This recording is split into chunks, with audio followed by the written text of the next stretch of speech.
glam guitar-shaped platforms. They're cool. They really are. First onto the plate, pickled beetroot. Then Ryan places the confit pigeon legs on top. We're going to have to fight over that crispy leg. You can have the first bite.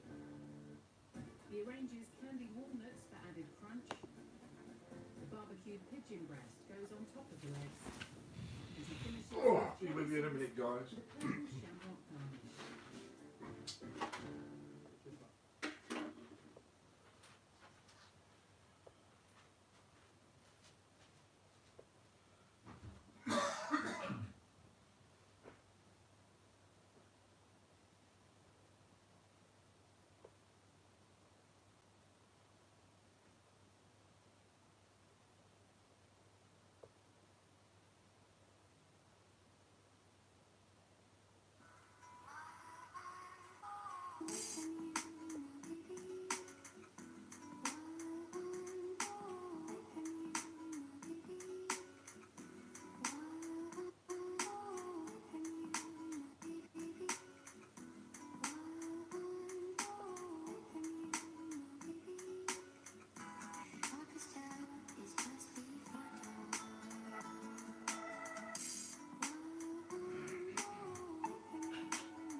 Dear, oh dear.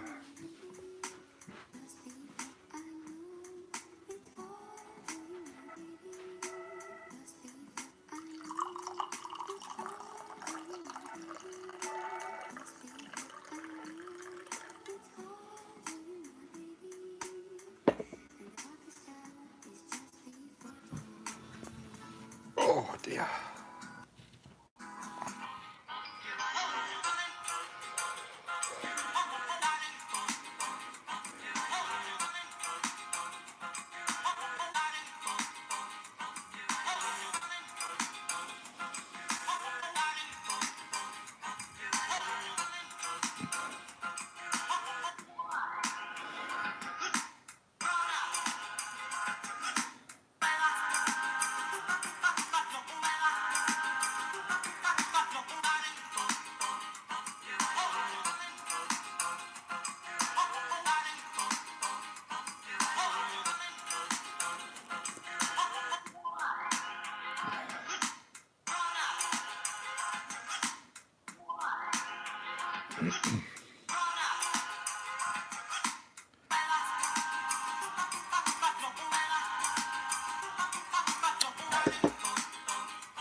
Thank you, Jack. Welcome, welcome.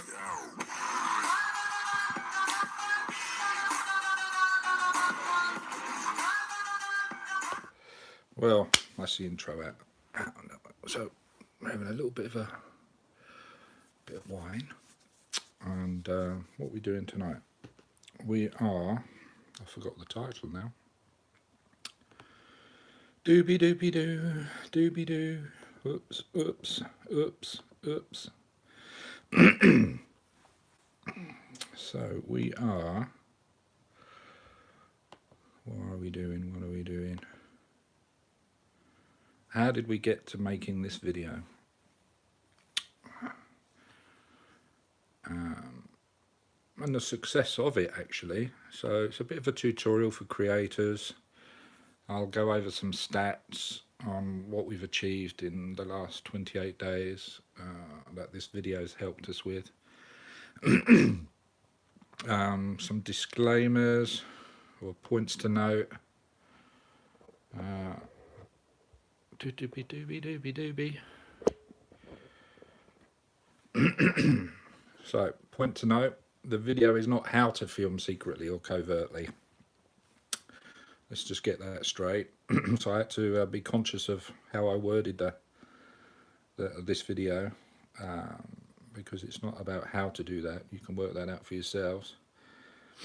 And it's not in any way advocating filming anyone secretly. And you should be obviously open with filming and share what it is you're doing. Get some subjects that are willing to be on camera, or products, or whoever it may be. And at the end we'll go through some comments as a result of the production it's created. Good morning, good morning. Is it good morning in Northern California? Welcome, underrated gamers. I think it's a first for you coming on one of my lives, so I appreciate you coming. Along with a couple others. George, welcome George. So 12:32 hours, almost right, well done. We've got London, UK, George. Or London, is it London? I forget where there's a London. Ontario. Or is there a London in America?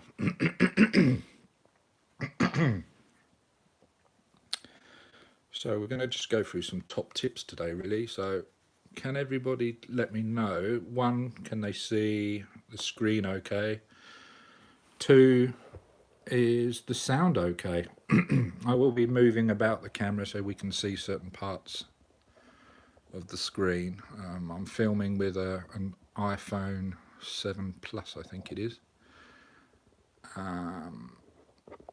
Cool, you can see, brilliant. And here, I've got a bit of a chest infection I'm in the process of getting rid of, so excuse me if I have to keep clearing my throat and chest.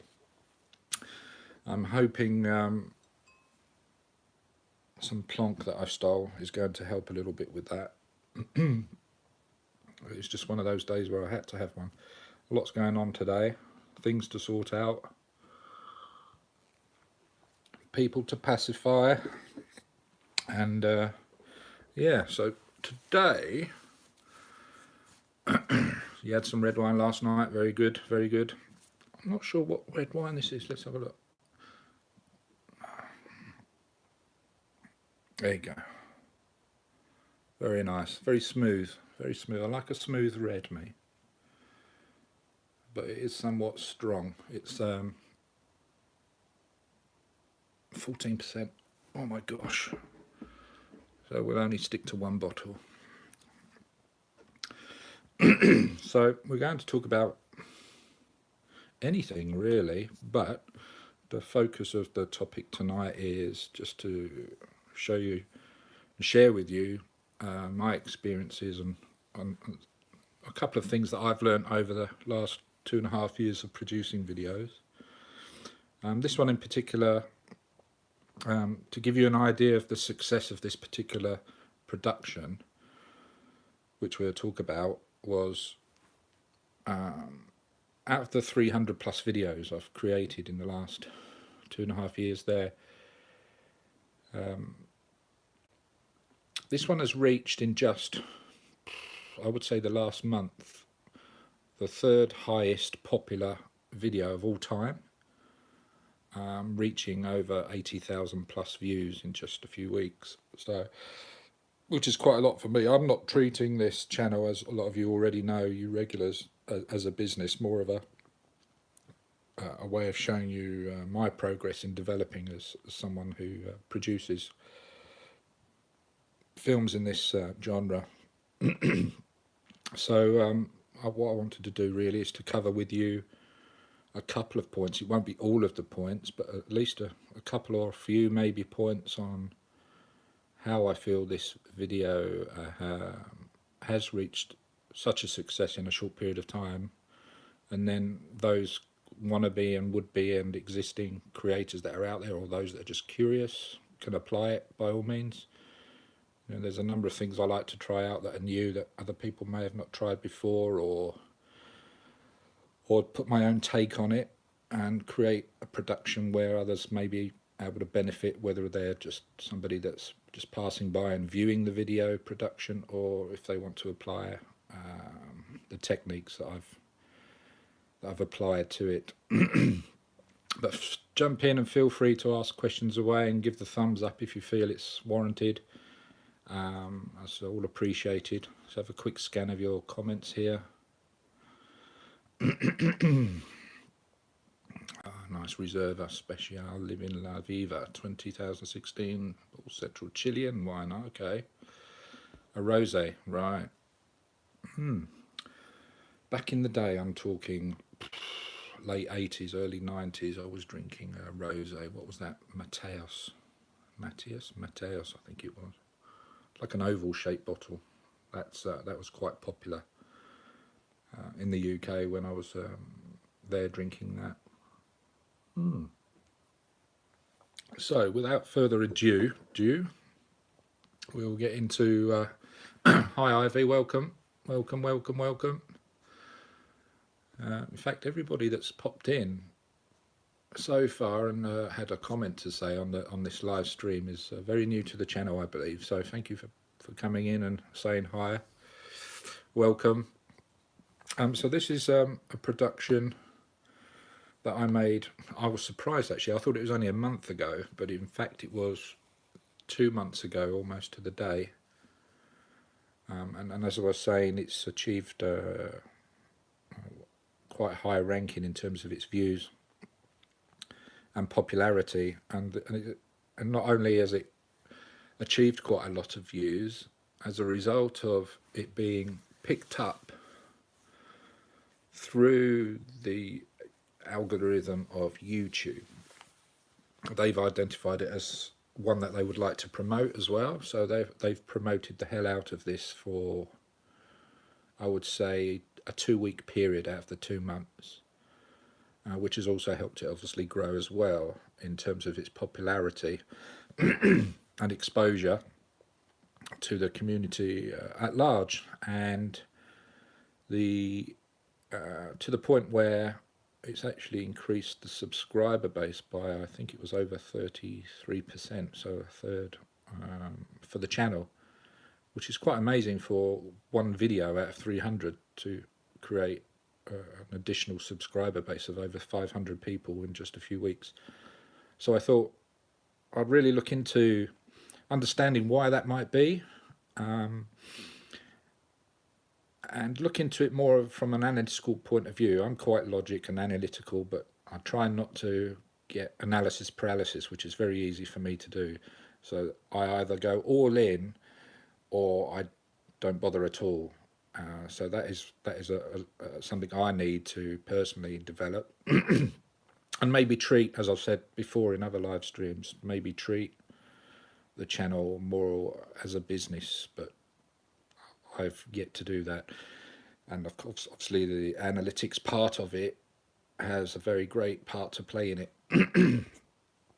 So we shall, I wonder if it's worth us quickly looking at the end result of this technique that I've applied before I show you how I did it. Let's do that first. So if we go through, trying to find the right section. This might be it. I want but cannot. Okay, so the story behind this was I want but cannot. Could he not pay me money? let's zoom in a bit. Be my customer. You take care of me money.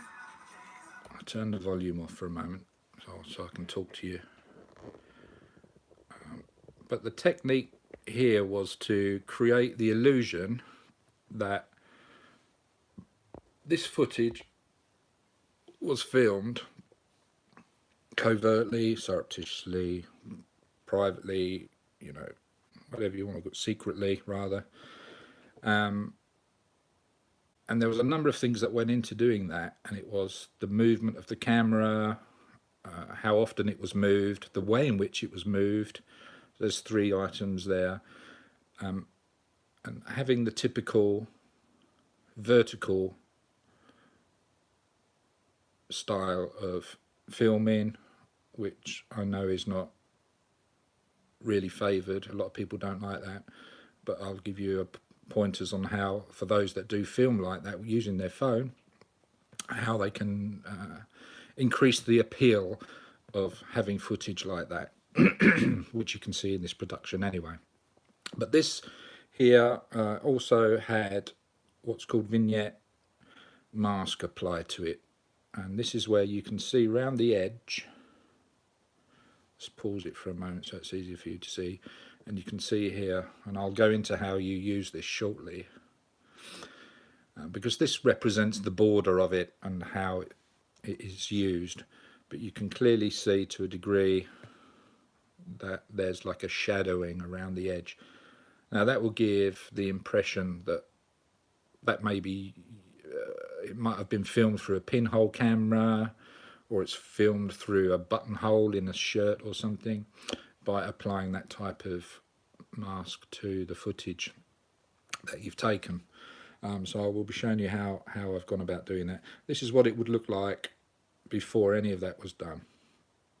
Simple camera strapped to my chest, so I had both hands free, one for beer and one for entertaining, and pushing off the ladies as you walk up a certain soys, as you have to sometimes, and because they're always grabbing your arms or hands or legs or belly or head or whatever they can grab hold of, so you do need a hand free. And so that's what it looked like before I applied any of the techniques, and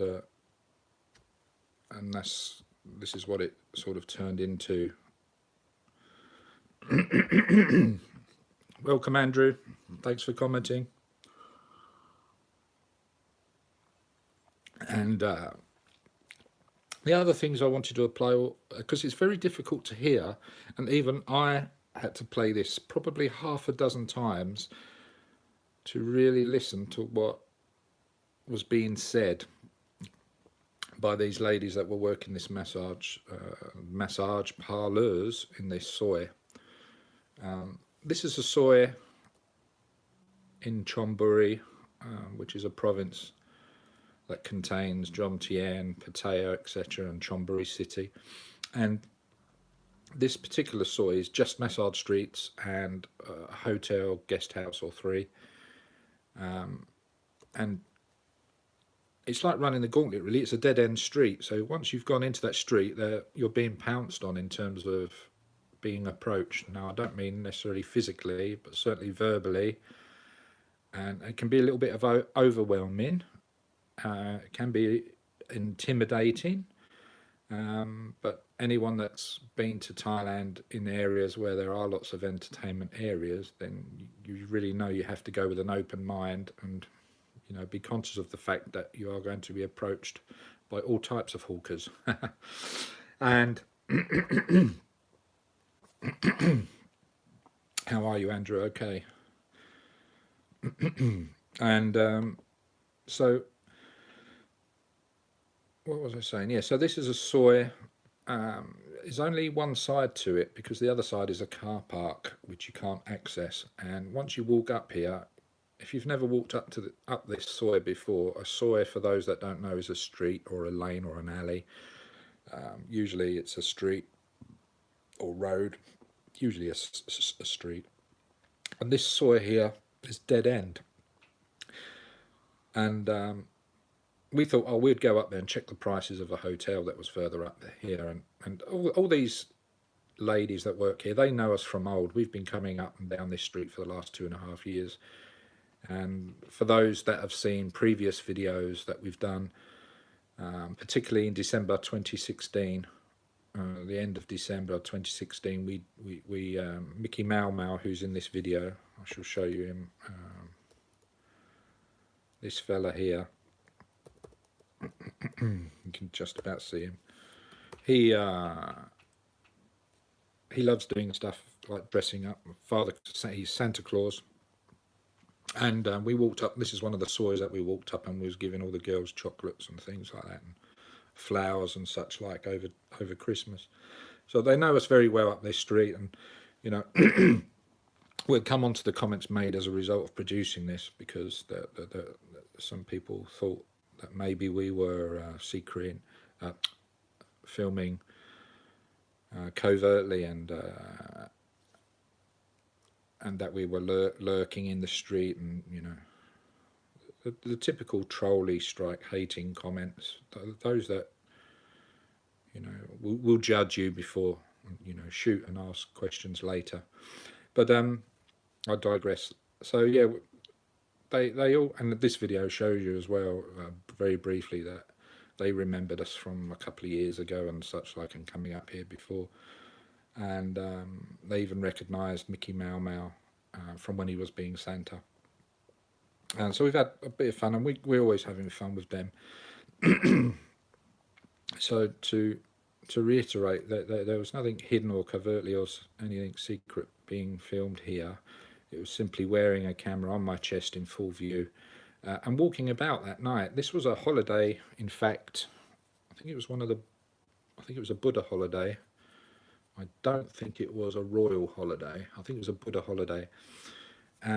We were scouting about as to what to do, to be fair, because those that know Thailand very well, you know, certain holidays they will just not serve alcohol. So whilst some bars might be open, no alcohol is served at all. Hey Ron, how are you doing? Welcome.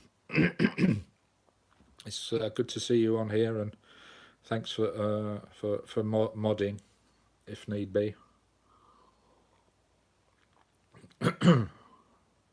We're on the Vino, Ron, and we're talking about this production here and how we created this illusion of undercover filming, which is obviously proving very popular, as we were discussing earlier about how many views it's created.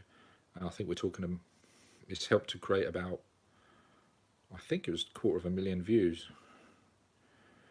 But this particular video, no, 132,000 views I think it was, and this particular video created 80,000 views in the last few weeks. So we're talking about why that might be and the effects I've created here. So it's a video for creators and those that are just interested in having a chat maybe, hey.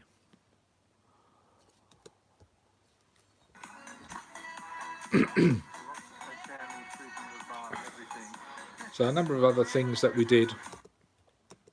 You probably see a lot of these text I added. If you see down here, well, these are all the texts I've added. So this is commentary from the ladies, particularly the ladies in this soy. So as we're walking through,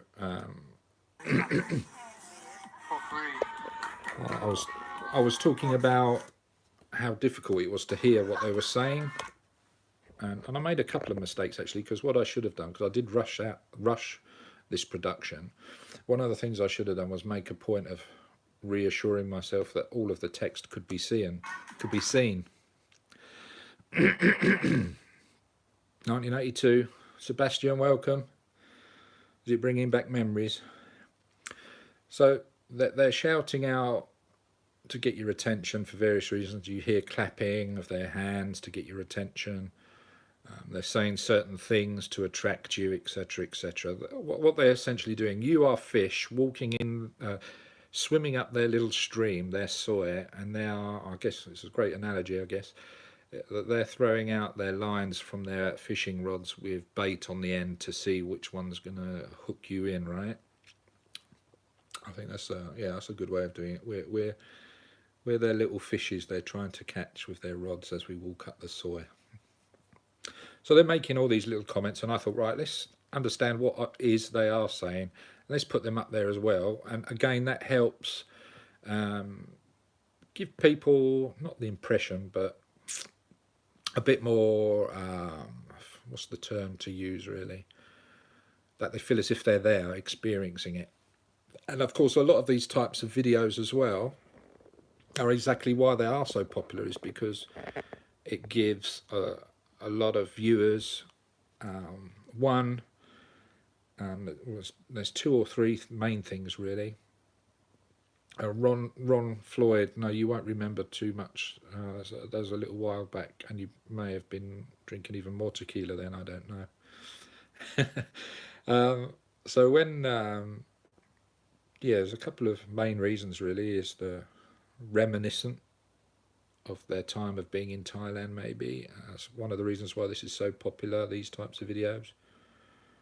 The longing and wanting to experience the same situation as those that are filming it. There's that as well. And yeah, and I think they're the main two reasons. There's a third which I forget, but they're the two main reasons I believe these videos are so popular. Because there are so many. A lot of people say, well, that's been done, and that's, for example, like Bangkok 112, Thailand Red, you know, Cheap Charlie Chronicles. Who else are we talking about? You know the ones. 1967, wow, those years are still pretty much a blur. The 60s, Ron, swinging 60s.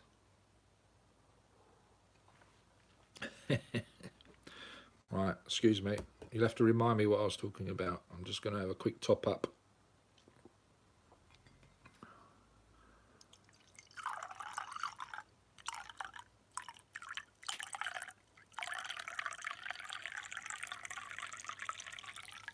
Oh, that's better. Twist the bottle. So, where was I?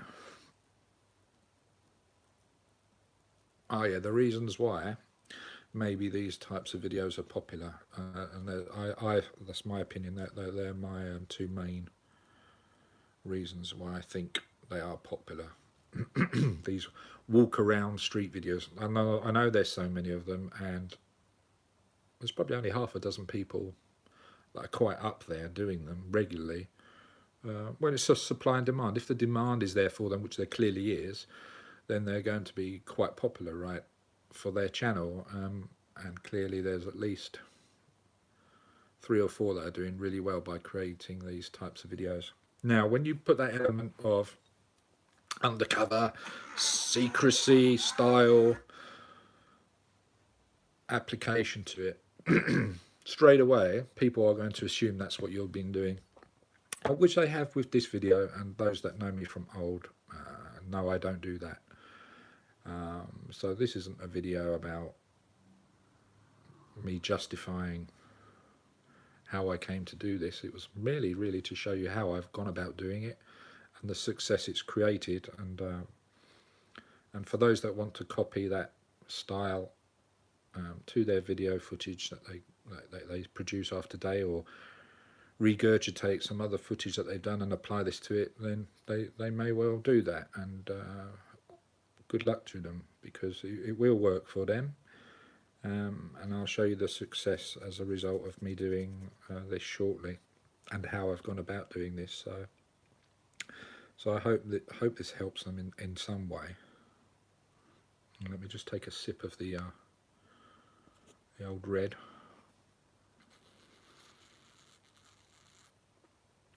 Oh gosh, that is so smooth, that wine. Let me just read a little bit about it. I digress. Oh, it's multi-region blend. It pays tribute to Don Felix Solis Fernandez, who founded the estate in 1952. Well, that's good enough for me. So I need to read. And we won't cover this bit because it was 18 plus on the production, and that was from another video, in fact, which I applied to it. So how did we go about creating this illusion that this was covert filming? As I already pointed out, the 2 or 3 different things was the style of, you know, it's clearly mobile, it's not stabilized on a gimbal. I am walking, you can see that, I'm jogging around, and in fact at one point I'm actually swinging backwards and forwards because I wanted to create that illusion that it's my, so I guess it's my eyes almost, so you're looking through my eyes at what's going on here, even to this point where this lovely lady here is almost looking directly at the camera, but she's actually looking at my face and my eyes. Because as I said, the camera I'm using here was on a chest strap, I think, or it was hanging out of my pocket, I forget now. Now, as I said earlier, this is what the footage looked like before I applied anything to it. Welcome. And what we did, because this was, as I said, this was filmed, I forget what camera it was now. I wonder if this was my phone actually strapped to my chest. It might have been. And I think I was practicing, because the phone camera can record in 4K. And I learned how to actually apply the 4K to recording the footage. So coming back to how did we get from this, whoops, to this? Well, two things. Let's get rid of the logo for the moment. Now, let's bring you down here a bit.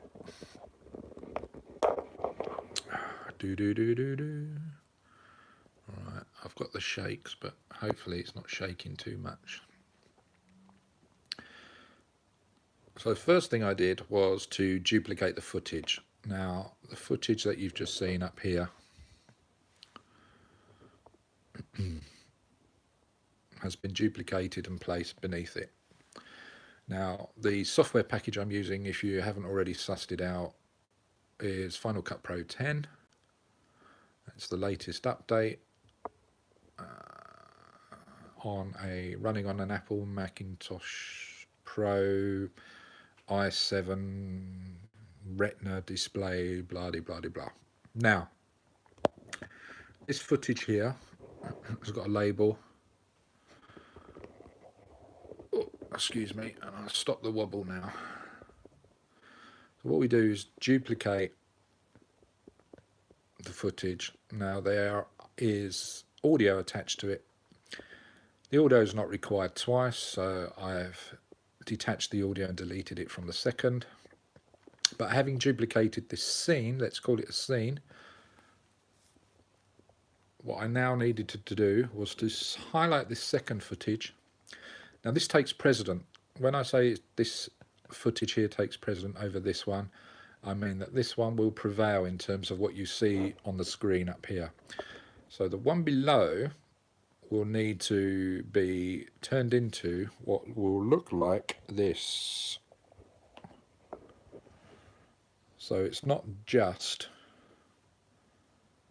the letterbox vertical footage, because this second footage here, where we've duplicated this footage, is behind it, and then we stretch it out.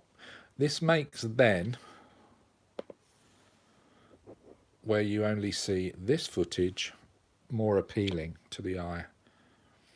So rather than just have this, we turn it into this in the background.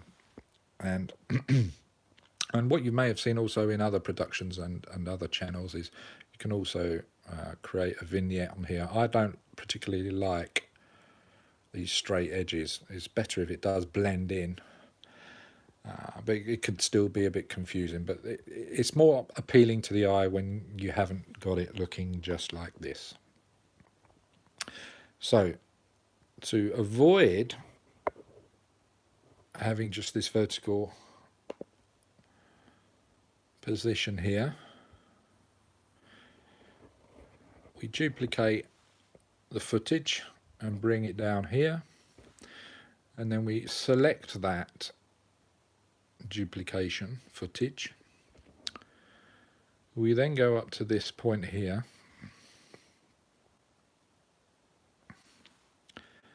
and we click, this is the transformer, I don't know if you can read that, just transform tool, And then as you can see, you can do all sorts with it. You can swivel it around. You can move it about. You can duplicate it. So maybe that's another effect we could have done. We could have had it twice on the screen. Could have maybe duplicated it a third time and had 3 of them, all of the same. And then what you could also do is have the timing of each of these duplications, if you did have them side by side, out of sync in terms of their timing. Then that way you could almost then create the illusion that it's a separate footage completely because the timing difference is so great. Now that is an interesting way. It doesn't appeal to everybody in terms of viewers, because the appeal is not so great for some people because it's confusion. Oh, there's too many things to look at. And then there are those that will watch it several times to reassure themselves, because what you tend then to find is if you do have it more the same footage off sync being played at the same time, then you also have people viewing it several times as well. Because I don't know if you ever agree with this one, I'm sure it's happened to you, but those that have watched programs, a repeat of a program on TV or a film where there's so much happening in the film, you see something different every time you watch it. Certainly I've found that, particularly in what type of films, maybe a war film or a sci-fi film where there's so much happening on screen, particularly at the cinema, where you really, if you, depending on where you're sitting in a cinema, I forget who said this now. I think it was Dr. Peterson from Toronto in Canada. If you look him up, he's trending at the moment, very much so. He's a very good talker, speaker, and doctor of, I think it's psychology.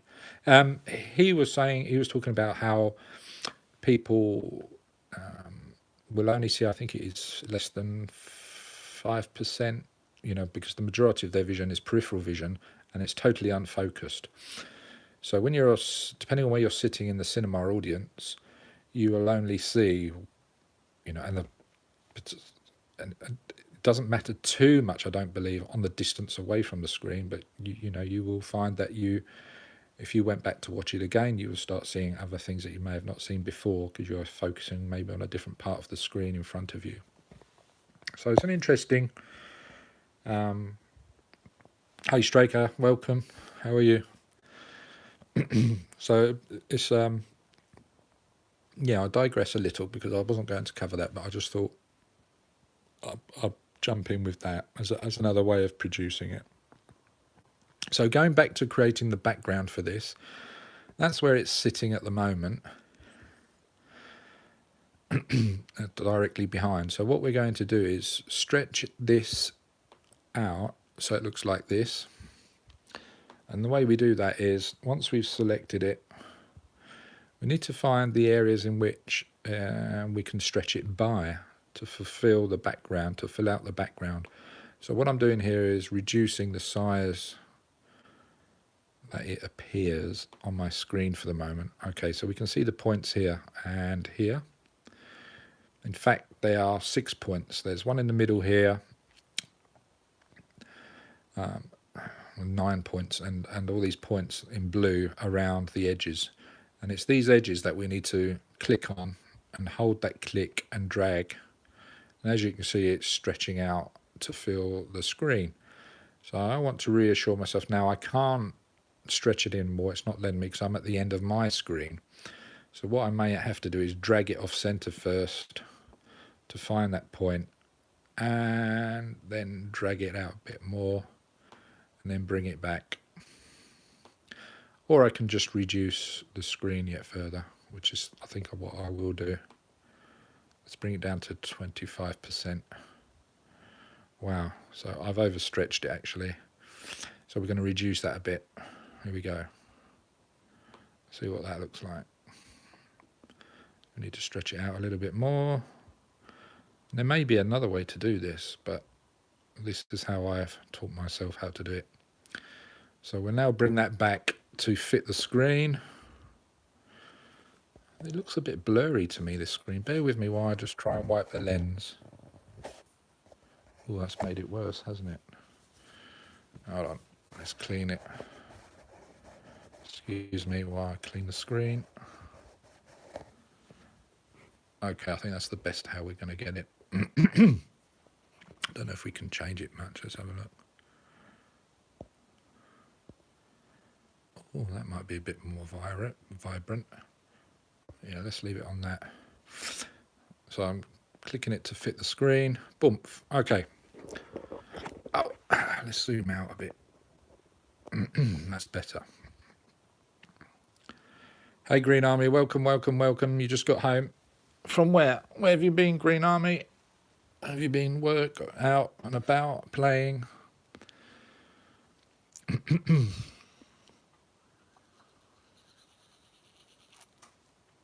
look at that. Excuse me, passing the wine in front of the screen. So, now we've stretched this background out.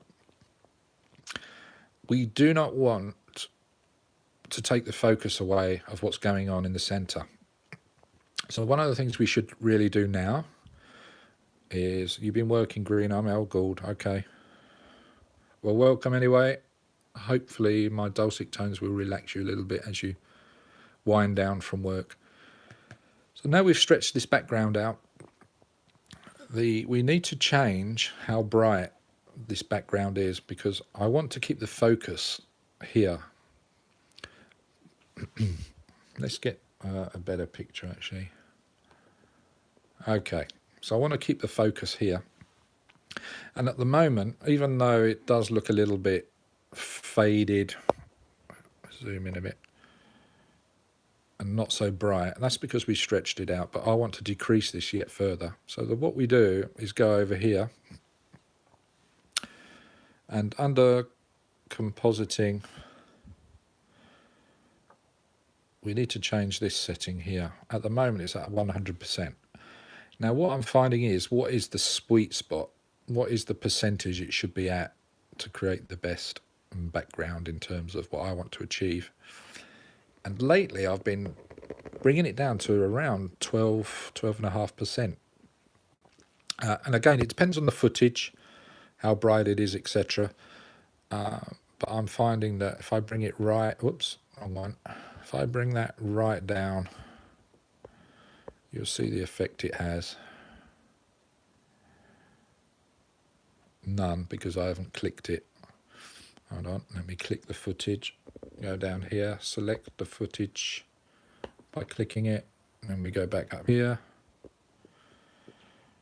Okay. So that was at 100%. But I want to bring that down. As you can see, it's changing. It gets darker. Look, that's 0. So we want that about 12%, 13%. There you go. That'll do. That's fine. Around 12%, 12 to 13%. I'm finding that's quite good. It keeps the focus here. Now, this isn't the only effect that we're adding here, because as I said, we are going to be adding an effect called Vignette. Oh, excuse me, I'm going to have to reach over and get another tipple. Right, we needed music really for the background, don't we? Maybe we can add it post-production. So, so this video, as I said, is all about creating the illusion that it's been filmed undercover. And the next step I took with this footage, let's get to a brighter scene. There we go, there's a brighter scene. I wanted to apply what's called Vignette. Now, to get the effects up in Final Cut Pro, one has to select this one. Now, a whole host of video effects will come up. it's actually quite, it can be quite overwhelming. And as you notice here, it says installed effects. That's because you can actually add effects to the to this program, third-party effects as well. So a lot of people call these effects, a way of bringing the effects into this program rather, it's called plugins. I'm sure a lot of you have heard of plugins, those that are using software in some form or another, or using plugins on your browsers, etc. These are typically third-party pieces of software that you apply to an existing piece of software to give the desired outcome. So it could be an effect, it could be a number of things.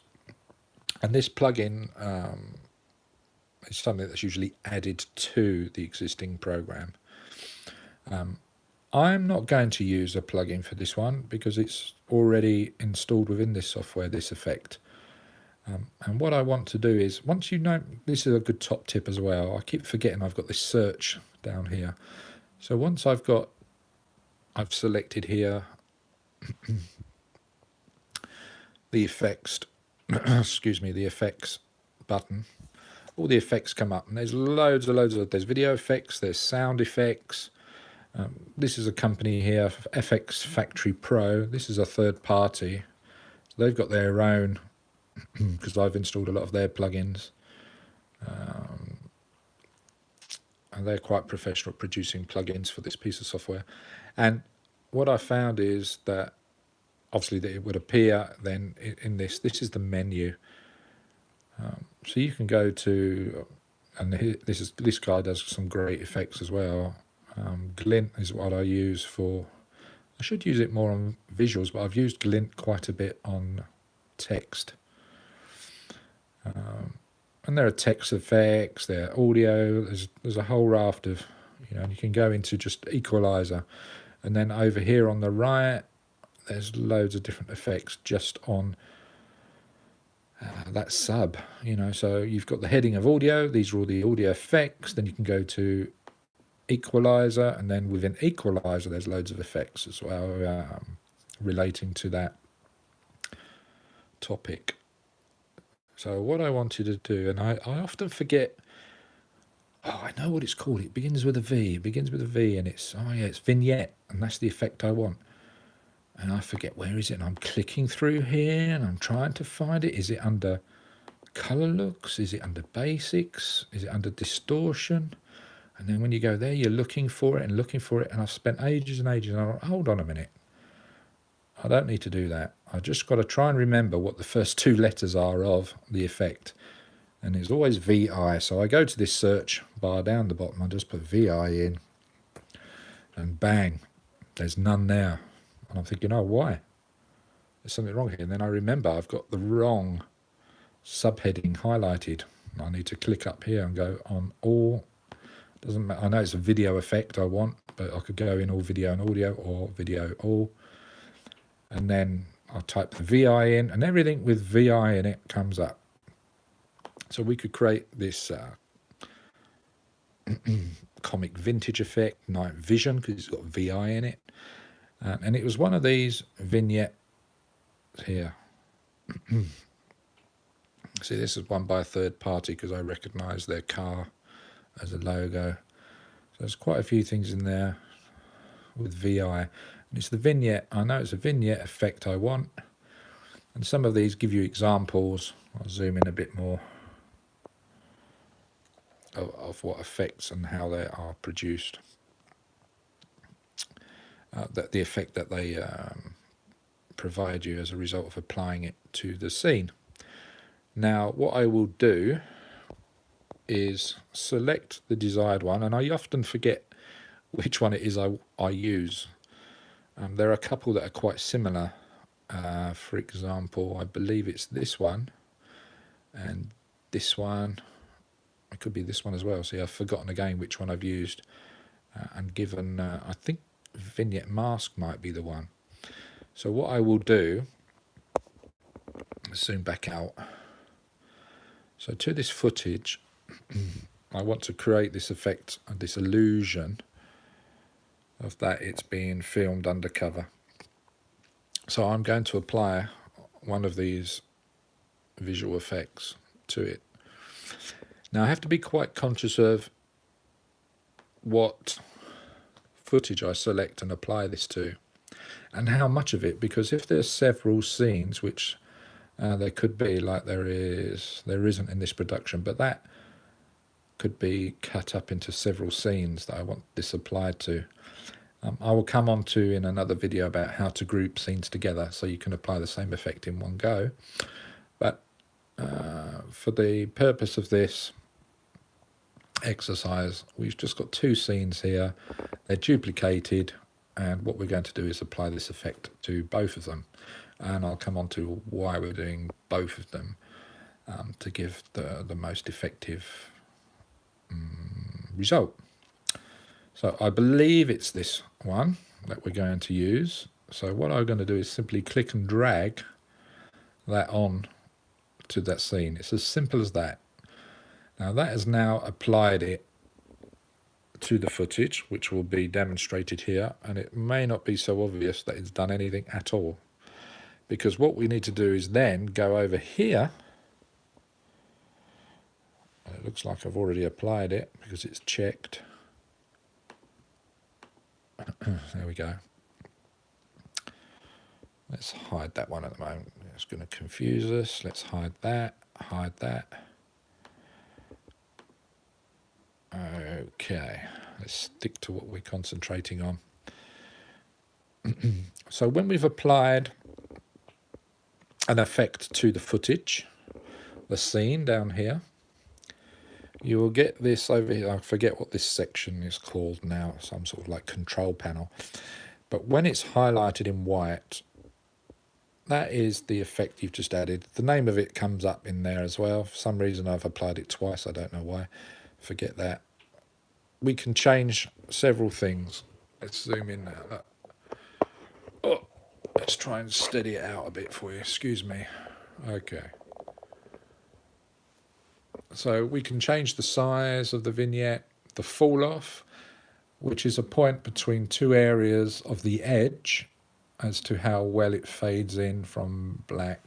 And here we can change the center. I'll expand upon this. Bear with me. We can click that and it would open up. So there's your X and Y axis, and we can change that. There's another way of changing where this is applied as well, by just dragging on the screen where you'd like it positioned. Let me steady that out again and make it better visual for you. Excuse me. Oh, it's 1 o'clock. I need to pick up the wine again. Bear with me.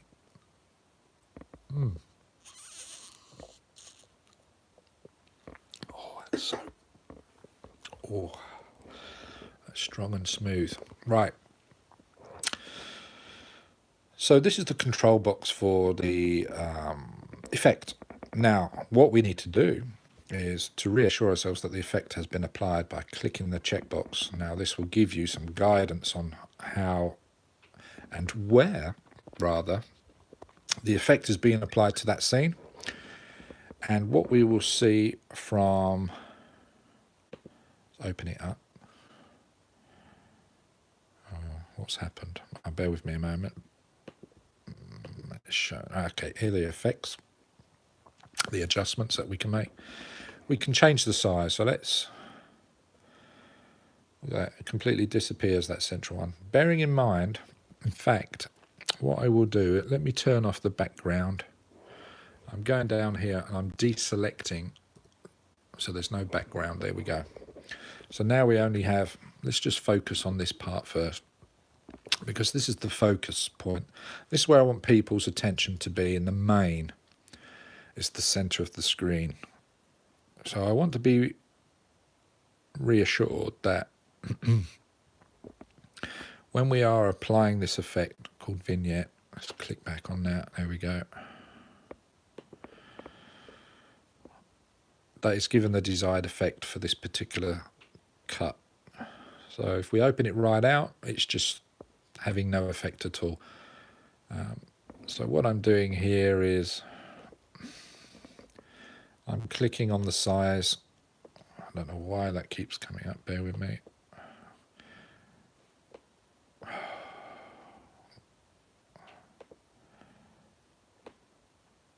Alright, summary. Alright. Okay, so we are clicking on the slider, even though it doesn't appear that way on the screen. There we go. You can see the desired effect. Now I want to get rid of the top and the bottom sharp edges, so I will just decrease it to show that it just fades away. Okay. There are a number of other things we can do. The fall off, which I've already described, is not going to have much effect because it's just the top and the bottom that's being affected. But you can see there how we can manipulate it to create a desired effect. And then, as I said, there's a positioning of it, X and Y, and we're not going to do that, but here's another way of positioning it. You can move it over here, so then you've just got this part showing by just clicking and dragging and dropping. So it's quite handy because you can do some other effects. You know, you could have just a head if you wanted to. There's a number of things. It's quite almost unlimited what you could do with this in terms of getting different effects applied. Anyway, so I was happy with just getting the bottom and the top. I've left the edges alone, but I could have twisted this and had an effect so the oval was vertical, and I have done that on other productions, not that many. And then I wanted to come down and apply the effect also to the background. So I'm pressing V on the keyboard, and that will bring back the background, as you can see. And I wanted to obviously apply that effect, the vignette effect, to it as well. Now, I believe it's already on there, so I'm just going to select it to apply it, which it has done. Let's bring that back out. I think this is a different vignette applied to it. It doesn't matter. You play about with it to get the desired effect.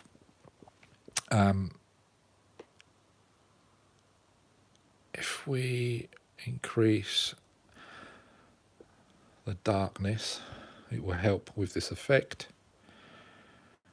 The size of it, I'm bringing right in as well, that helps. The fall off also helps as well, and you can see the effect it's having. I'll bring it out slowly. There you go. And it creates a little bit more to the illusion that it may be filmed covertly. And that, my friends, is typically how one would create the illusion of it being filmed undercover.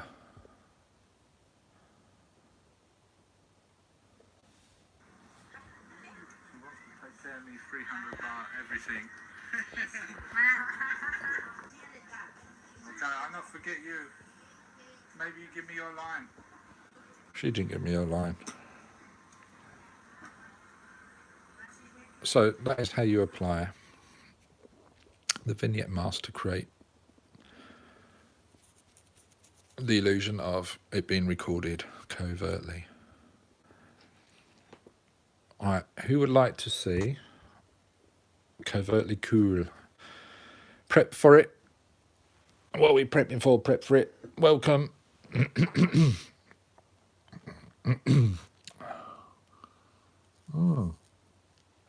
So let's see, because these style of videos are very, very popular for this area of the world, and in some other parts of the world as well, but Southeast Asia in particular seems to be a bit of a hotbed for this style of footage. So this is, as I said earlier, this is footage that's been recorded completely in the open. Everybody's fully aware that a camera is strapped right in front of them on my chest, and we've created this illusion of it being filmed covertly, which resulted in a number of things. These are some stats from the last 28 days as a result of producing this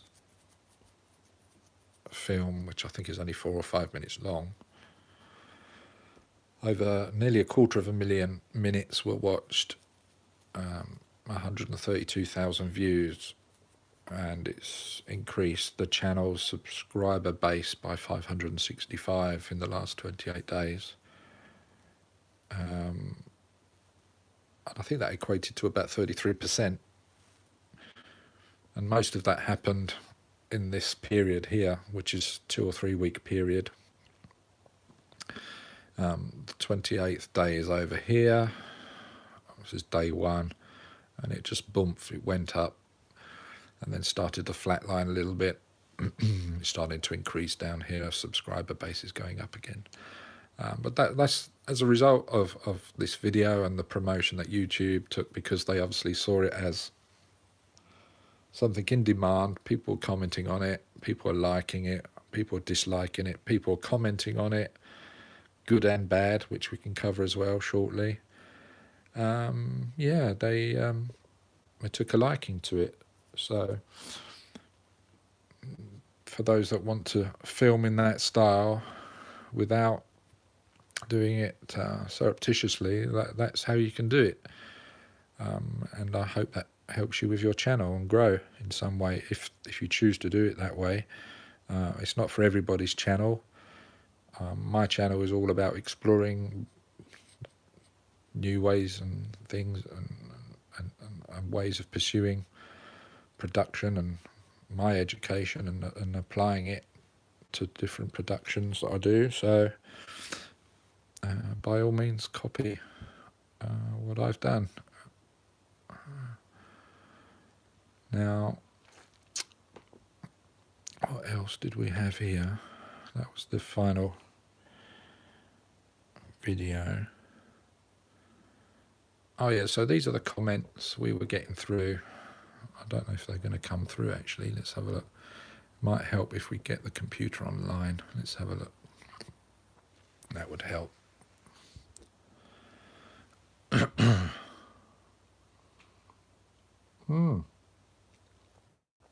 One has to prepare to a degree for Thailand, absolutely. It's another world of its own, and you're quite right to do so. But there's not enough research, I must say, that will trump the experience of being here and learning on the ground, because then your next trip will be, if you haven't been here before. Hi Frank, thanks for coming in and commenting. There's no amount of preparedness for Thailand, regardless of what you're here for, because it can be, it can conjure up and tweak so many different emotions, and depending on what your values are in life and your life experiences, etc., it can be so different to so many people. But the majority of people, of course, will and do fall in love with the place, and there is such a thing as Thailand blues for when one is leaving Thailand or has already left, and longed for the warmth that the country offers you, for whatever reason that might be. Hey Chuck, welcome. We're trying to get to the comments of this production.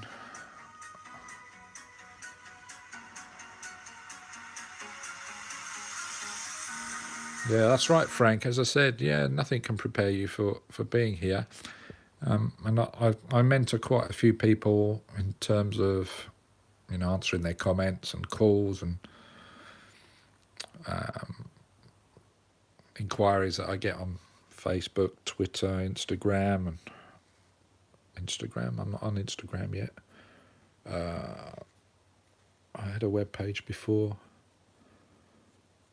Yeah, Facebook, etc. And no, there's only, you just, because if you learn, you won't remember it all. You just can't remember everything that you will learn from your experience. And once you've experienced it over here in Thailand, that's when it really solidifies in your memory, and helps for yet even better experience for your next visit. Certainly. So you're quite right. So let's go through some of these comments. That was just my pinned comment, highlighting the fact that it's not covert filming, but it had the effect that it was through the comments I received. For example, dirty old creep. There was one. Can't stand Falang. I'm not sure that's how you spell Falang. I'm sure it's not. Talking Thaiglish. I think he means Tinglish. It sounds so off, and I couldn't agree more. It does. Someone wants to pay to yeah. I'll let you read that. Oh, there's Green Army.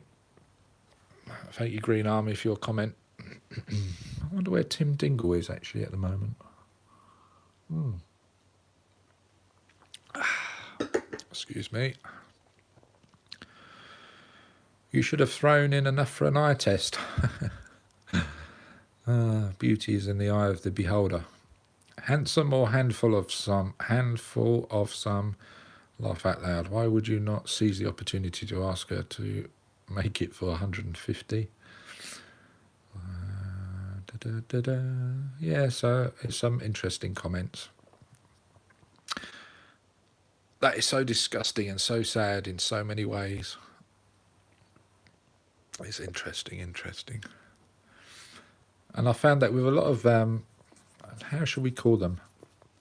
Niche productions, for example, and I've covered this before, how to spot a ladyboy or not, and all of these niche, super niche videos are, they're quite interesting in terms of, one, the people that are attracted to them, and two, the comments that they conjure up, and really show a lot of people's true colours as well, because they can't help themselves but to comment in a honest way, I guess. Yeah. Interesting, Mr. Bond.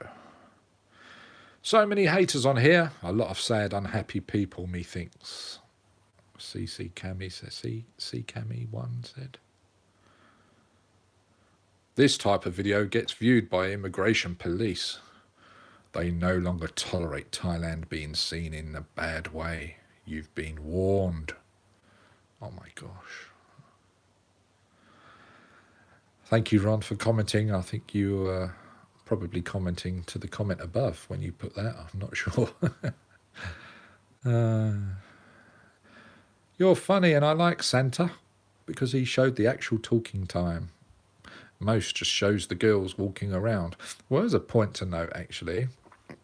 It's so true, and other people have said that before, whereby the interaction there, and as I said before, we know so many people, we've been there so many times, and they half expect me to be filming and have a camera with me all the time.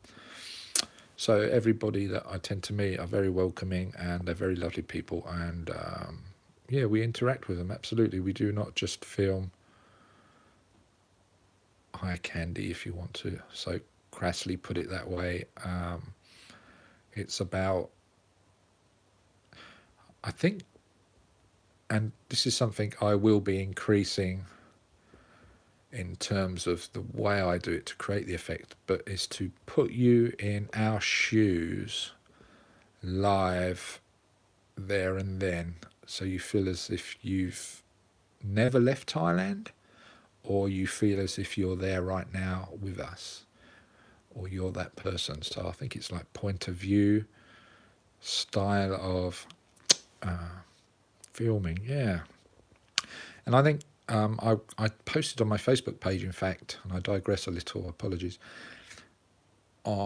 Just I think it was in the last few days, I didn't realise in January of last year I uploaded 128 videos, and I know 93 of those, at least 93 of those, was live streaming in this way and interacting with the lovely people of Thailand, and that proved very popular. It's called, the playlist, for those that don't know, is called the 10-minute attempts.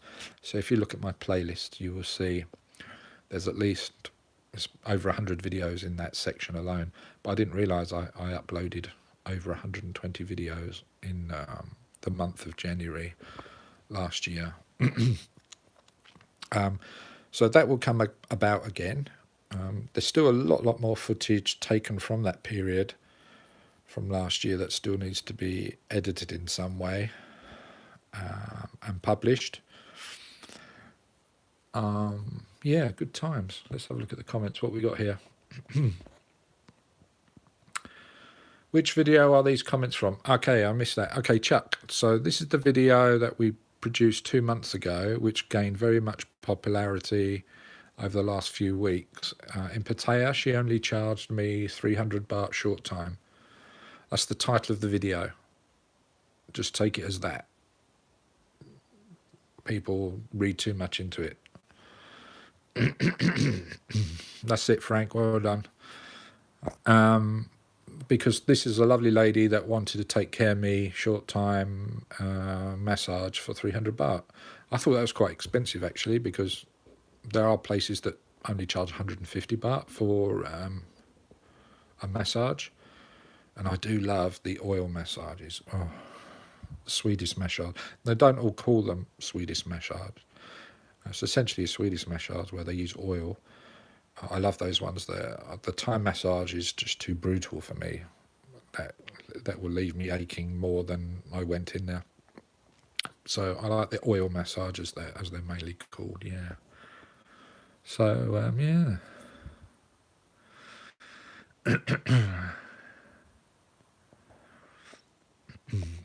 Is that the one? She say, I take care of you.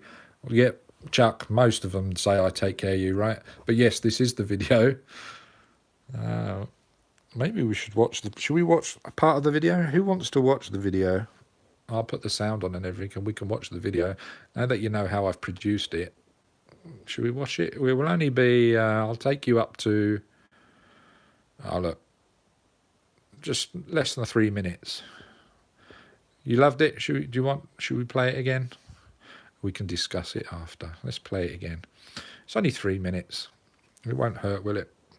If you really don't want to watch it, then you can switch off.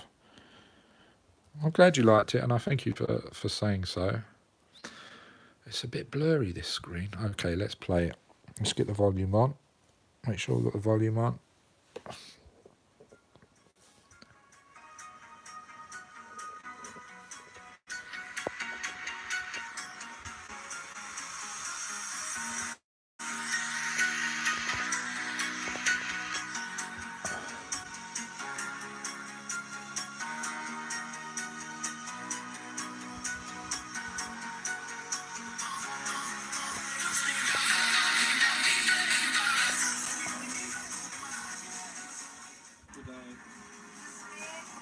I want but cannot. Could he not pay me money? He's my customer. He take care of me money. What do you want? You want to eat? Oh, sure. Oh. Yes. Come back soon. Wait, not drink tonight. It's but a holiday and we were drinking. I'm sorry. Santa. Santa Claus. Santa. No money, no honey. Oh, excuse me. Wait for customer to pay me money. For free. What? Which one?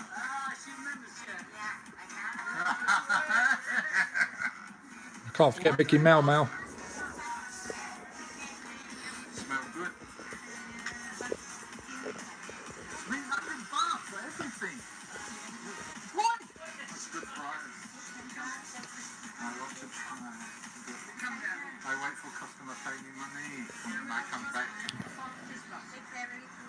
Take care, very good. Look good. Soy 6 number 1. You take care, you take care, everyone take care.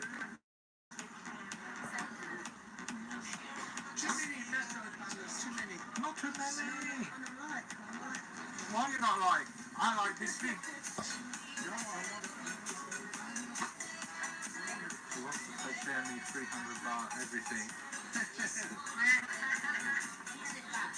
Okay, I'll not forget you.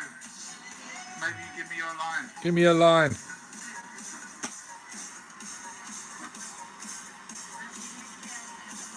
Take your line. Oi. What? What did you say?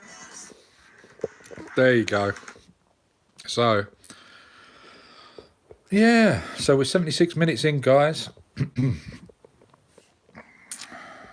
How in the world can these girls remember us? I've had girls that remember me a year ago. They are actually very attractive. There's only 1 or 2 ladyboys in that street, and they're quite obvious. Yeah, line is very big out there. A lot of countries in the world use WhatsApp, don't they, and Messenger, and with Facebook and texting, but they tend to, more people tend to use, rather than texting each other, because it's more anonymous, to use a program, a third-party app like Line. And Line is very big. It's probably the #1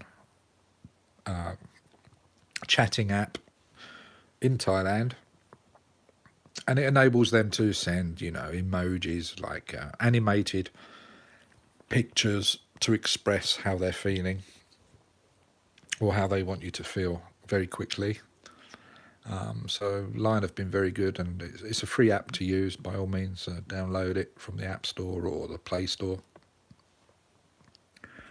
Germany uses WhatsApp a lot, do they? Yeah, I use a number of them. There's WeChat as well, which is quite big, I think, in, is it Korea or Japan or China? Yeah, I did the app now. Well done. You got to prep for it.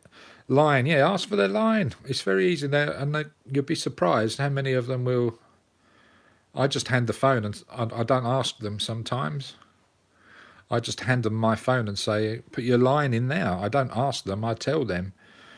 If they don't want to do, then up to them. And I will certainly admire them for refusing to give me their line straight away. I think that shows quite a bit of confidence. But I certainly want to project confidence that I have or haven't got, to give the illusion that, hold on a minute, you know, I'm the one in control here. You know, man the hunter and all that.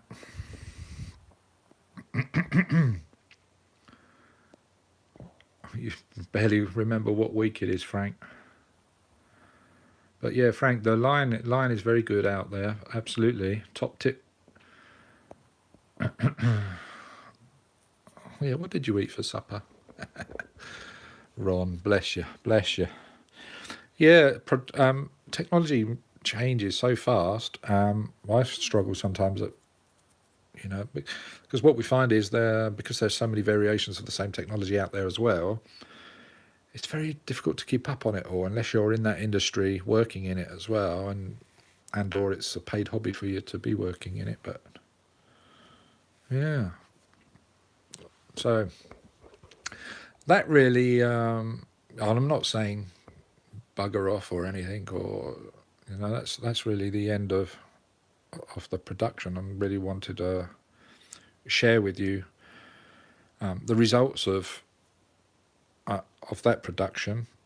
It was actually suggested that I use, you know, all this footage as well at the end by the participants, and what I need to dig out more of the footage, because we've got I was in that particular bar for over 6 hours. We were there till 6:30 in the morning. It's a bar that's open 24 hours a day. Lovely people in there, always very welcoming and happy for us to film. Some great interaction. There's so much more footage. So I think if I was to treat the channel more as a business, then I should dig out more of that footage, apply the vignette effect to it, and the channel would blow up, I guess. So maybe I should pull my finger out and, you know, treat the channel more as a business. What do you think? I don't know. It can be quite overwhelming, can't it, with the subscriber base increasing so much. I will need a bigger team around me. You're welcome, Prep for it. You're welcome. Any questions that you've got, you know, I'm not running away. Just got a couple of glasses of wine to finish yet. But feel free to ask any questions that you might have off topic from this particular production. No problem.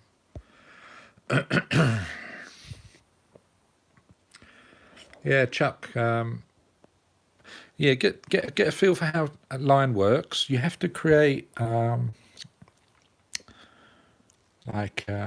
are two ways of sharing your line contact details, right? The one of preference for everybody, the majority of people I should say, the way you share your line contact, there are two ways to it.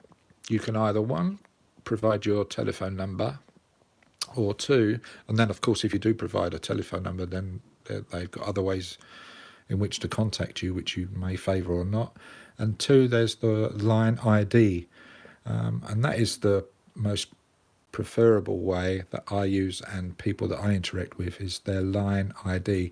And once I get to know them quite well, or sometimes they freely offer, whoever they may be, male or female, may offer their telephone number as a way of adding to the contact. You know, the people of Thailand are very open with talking about lots of things that we in the Western world would not.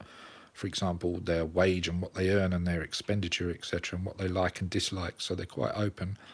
And I found that a lot of them will offer you more than you would expect. But line ID, which is what you would set up as well as having the application, is something that would be recommended to be the thing to offer others. So just bear that in mind. Line does store your telephone number, but it's not shared in any way. People can't just find you online. Okay, so but yeah, your line ID is a good thing, and have fun with it. Yeah, you can share videos on it. You can share pictures on it. It has a certain time limit associated with videos and pictures that you share on it, but you can click on them and select to keep them. So that's something to bear in mind as well. If you are sent something or and you want to keep hold of that, then you should select that photo or video that you may have been sent and apply the keep to it. It's called keep, or you can download from it as well to your phone. So yeah, some top tips there on how to use Line. Take care, prep for it. Thanks for joining in.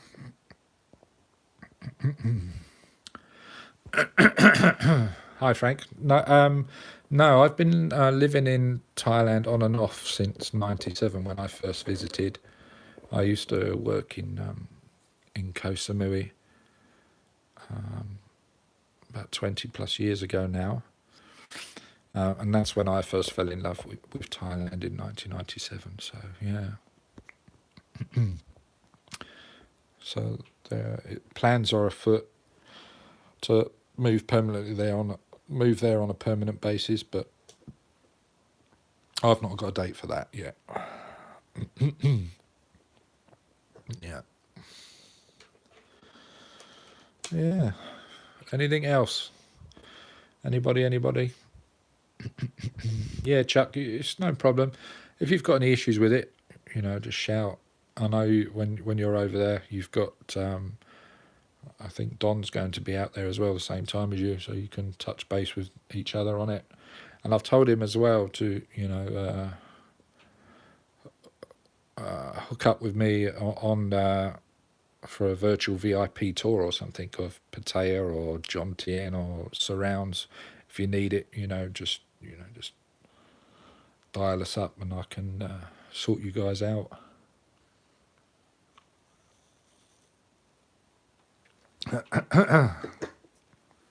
Because unfortunately I'm not going to be there. I'm not going to be there as I hope. Yeah, so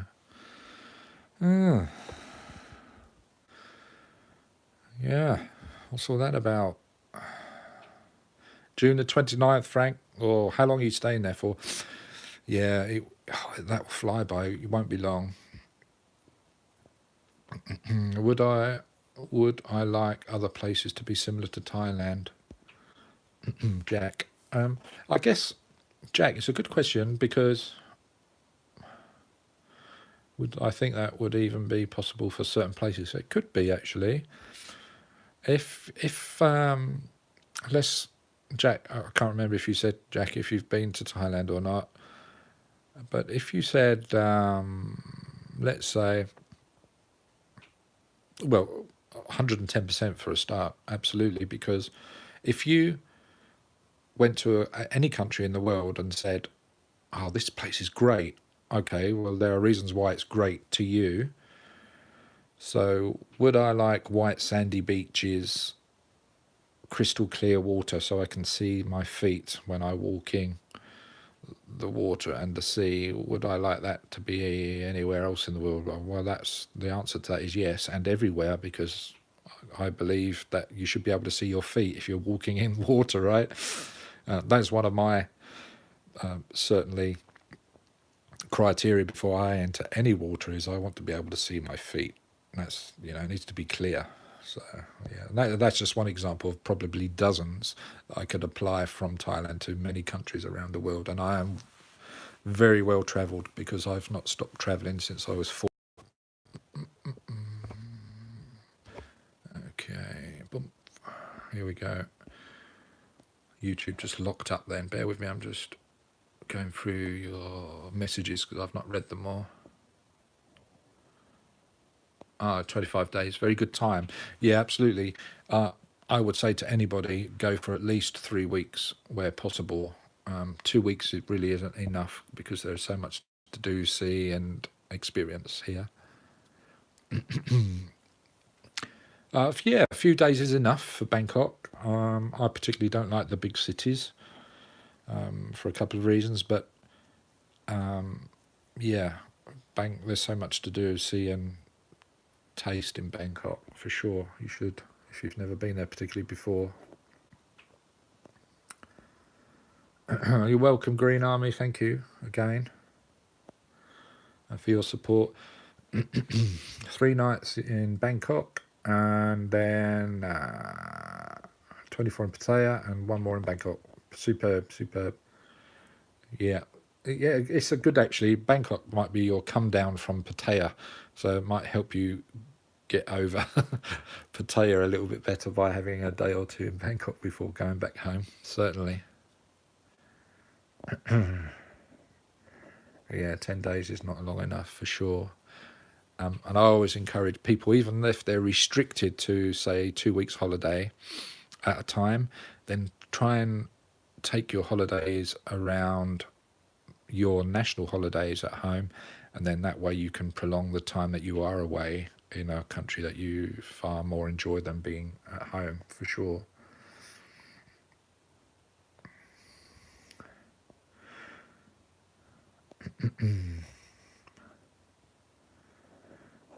Jack says, I can understand that. The beach and maybe the weather is pleasing, including other reasons Thailand is good.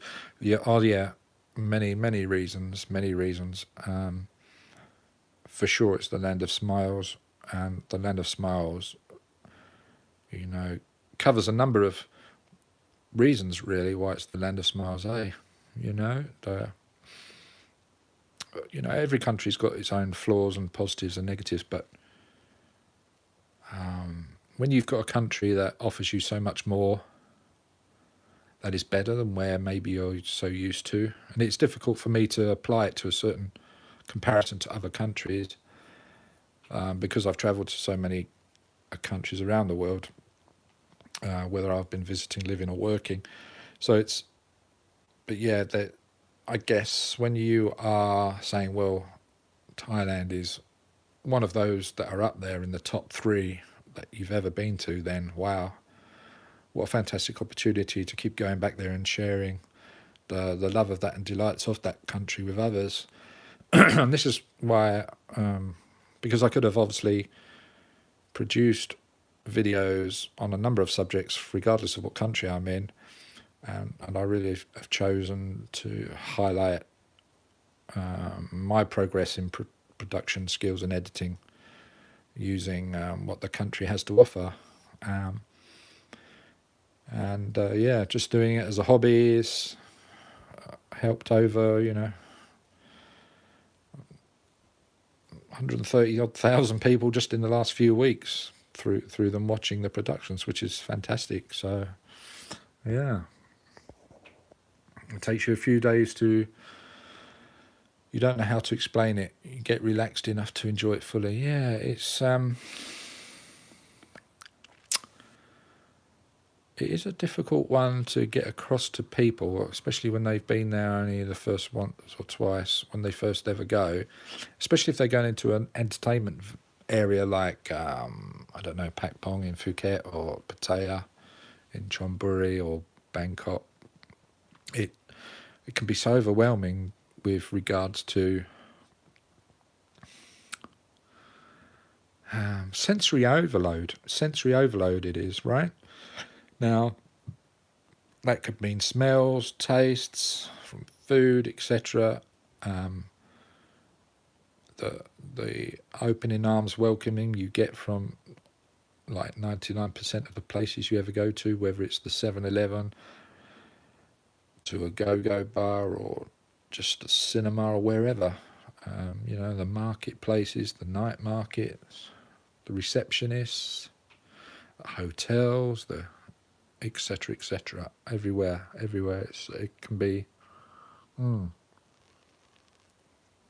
you will never, ever be able to say to somebody who's never been to Thailand or Southeast Asia in general, but mainly Thailand,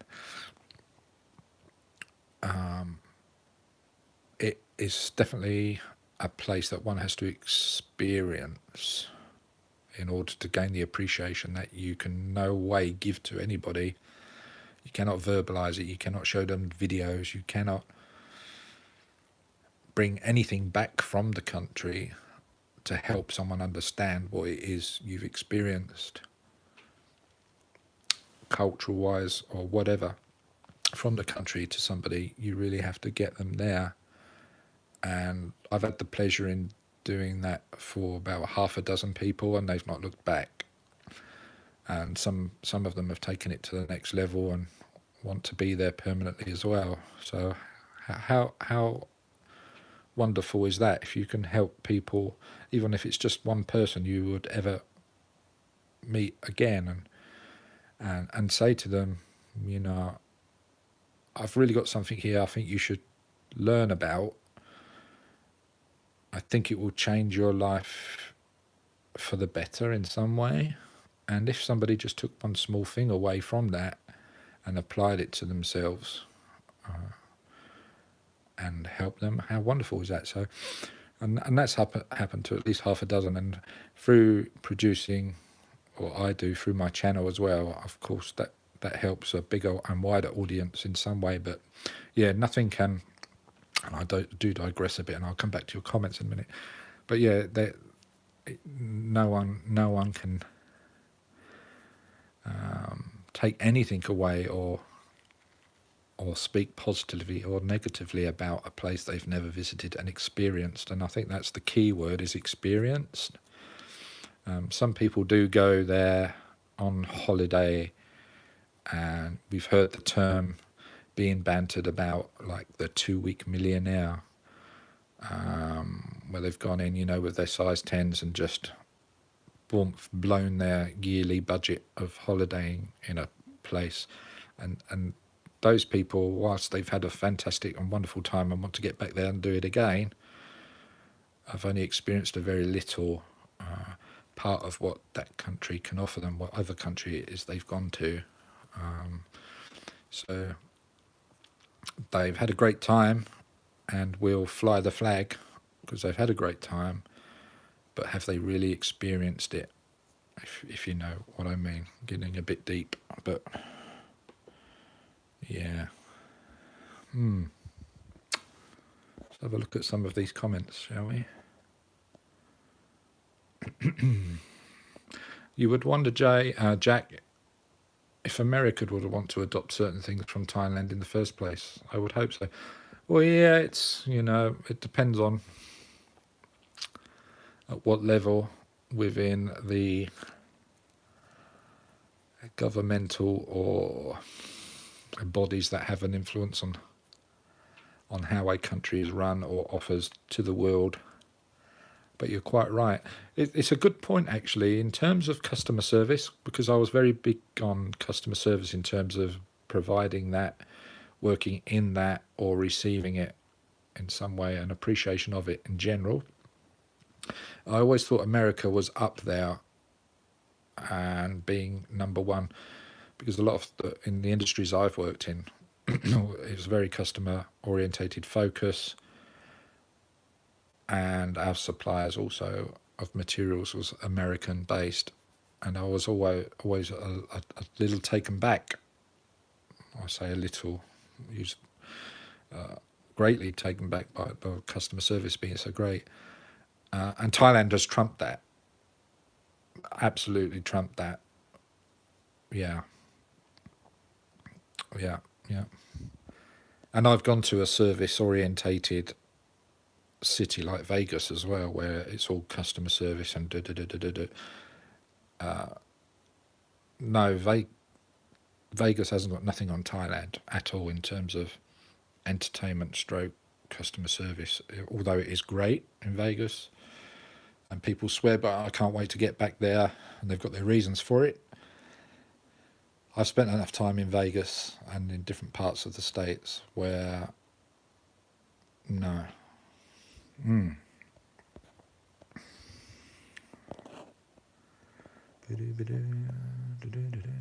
Sensory overload, absolutely. Ron, first time can be overwhelming for sure. Luckily, I had a lot of support before, during, and after. Yeah, Ron, you did. And that's great. And when you come back, it's going to be there, right? People can't wait to get there. I think you've also had offers of flying you over there as well, which is awesome. I know UXP4 has put that to you already, which is great. So he wants to get you there back there by Christmas. So really now, Ron, you have got no excuse. I know of your circumstances, which we won't elaborate on here. But if there was somebody else sponsoring you to do that, that might be something you might be able to possibly do then, if it was a stumbling block for you personally to do. So that is great to hear. So I think we can definitely safely say you're going to be out there before, if not at Christmas time, right? 1985, Chuck, you went there from Okinawa. Oh, okay. Yeah. And after you got back to the Marines, we extended a year deployment in Okinawa and got a 30-day vacation. Oh, did you really? Oh, my gosh. I bet that was a riot, Chuck. Oh, my gosh. So since then, since 85, Chuck, have you been back? And if so, how many times have you been back? Frank says, I find that when I'm in Pattaya, I don't want to sleep much. Oh, hey, now you've touched on something there. Let's elaborate on that a minute. I walk and walk without realising how far I walk, and my mood is so elevated, constantly smiling there. Right, Frank. Oh, there is that. Do you know, and even now, I have times where I'm thinking, because you want to take so much in and do so much, and you're being accommodated so well. Yeah, you're so right. You feel you're going to miss out on something, maybe. Not necessarily miss out on something, but you don't want it to end. And by sleeping, you are ending that experience. You're so right. And not many people have said that at all. In fact, I think you're the only one that's ever said that to me on how I felt before. Yeah, you will find yourself, and it's very easily done, particularly if you're new to Thailand and you go to a tourist area. where there's a lot of nightlife, it's so true. You don't want it to end, and it's very bizarre. It is a very bizarre feeling, and there must be a technical term for it as well. I'll have to dig that out, what it is.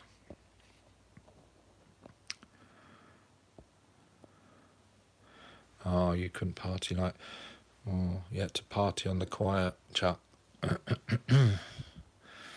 Yeah, Ron, there's lots of energy, right? And I've not experienced Hua Hin, Ron, like yourself, when you went out with Johnny and enjoyed yourself with him. I'm sure that was a bit of a blur for you. But would you say the evening entertainment value in Hua Hin was not as, I won't say great because that's too subjective. Clearly you was obviously in Pattaya first and you went to Hua Hin as well. But, and I'm not asking you, is it on a par with Pattaya? I think the word is, it was not even satisfying enough. I'm just trying to think of the right term. Adequate, maybe. Was it adequate enough? Was it... You could quite easily have enoughness in Hua Hin in the evenings, would you say? But again, that's obviously your point of view as well. Jack says, I just would hate to see a place like Thailand get forced, mostly by other countries, judging them to change itself, if that ever happened in 100 years or so. Yeah. Yeah, if they felt they needed to come in line with the judgmental countries of others. And interesting point. Yes, and we've already seen the influence of fast food chains, for example, have an impact on the dietary influences and appeal of Thais out there, and them seeing it as a treat, which at the moment it is for the majority of Thais. They, for those that are not educated in nutritional value, they see the Western fast food chains as more of a treat. Now, we, as the majority of people, I would say, that subscribe to this channel, would be from the Western world, that see everyday fast food joints as almost, and I'm sure some of you know people that will only live off disgustingly fast food chains, and it's no longer seen as a treat, even though you're not really treating your body, maybe only to a fix of whatever that produces in your body chemically. I forget the words, but yeah, when they turn that, oh, it's no longer a treat, but it seems to be, that's the type of thing I want to eat nearly every day, then that's going to have quite an impact on their health and lifestyle, I would say. But yeah, interesting. But at the moment, I think it's mainly considered as a treat. I certainly know people in the villages that I know very well that it's weird calling fast food a treat, but that's how it is seen. And of course, that's how it's seen in many countries when particular certain chains start developing I was going to say penchant, but a footing within the country that they now reside, and the popularity of them is there, you know, for whatever it means, you know. It's another way of eating, dining, the convenience of it, the marketing, everything, the smell, the taste, the fix that people get from it. It's another video, really, eh? So Hua Hin, yeah, I believe so as well, Ron. From what I've seen, Hua Hin is a lot more laid back, but it's also a fun time. So it's got it there if you need it. I remember Johnny saying that maybe, And I know he likes to party, but it can get a bit stale for him at times. And now he looks forward from time to time when he has visitors, taking them to these places. But it's a bit more samey for him. So yeah, interesting. But I shall be visiting this year Hua Hin soon, no doubt. I think I'll probably be getting the ferry from Pattaya, the pier there to Hua Hin, so I'll experience that, and then stay overnight in Hua Hin before I go on to my onward travels.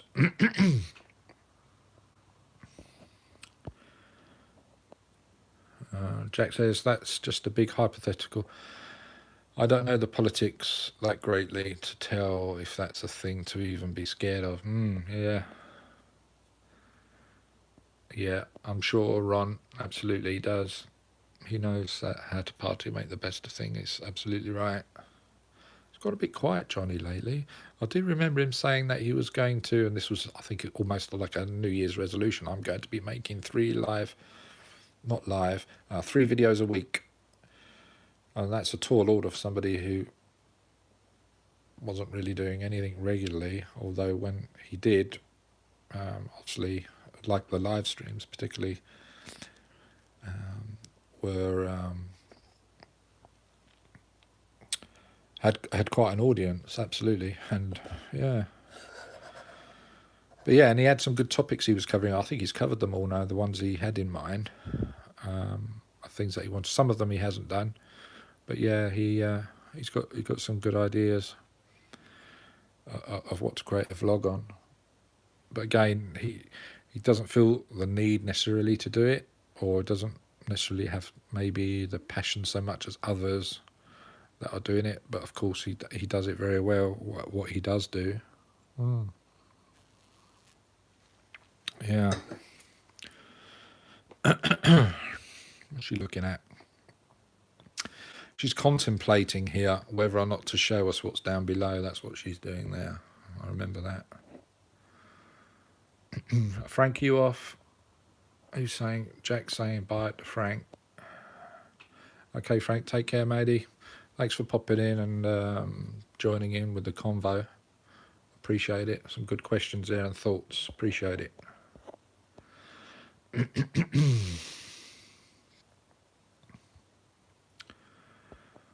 Yeah, that's the thing. Yeah, Frank, about the change.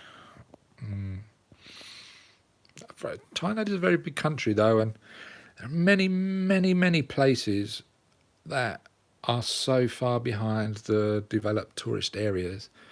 So I would say it'd be very difficult to see that sort of change that's happening in the touristy areas.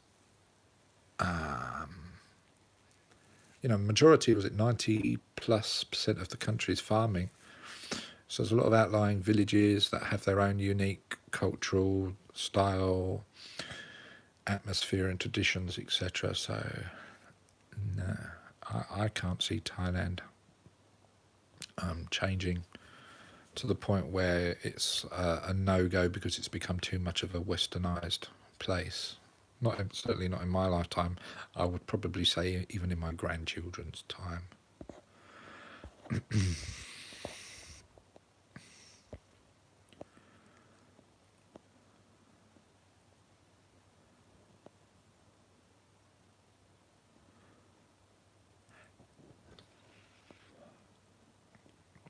The ferry, Ron, is that what you did? You took the ferry across there, did you? You took the ferry across the Gulf of Siam to Hua Hin. You love KFC. Hey, the secret recipe. It's a lovely story, that is, isn't it? It just shows you can become quite, or if not, be realised as a very much someone that's quite entrepreneurial, and regardless of your age. I think he was 70 or 74, Colonel Sanders, when he started in anywhere big, the KFC franchise as it is known today. Yeah.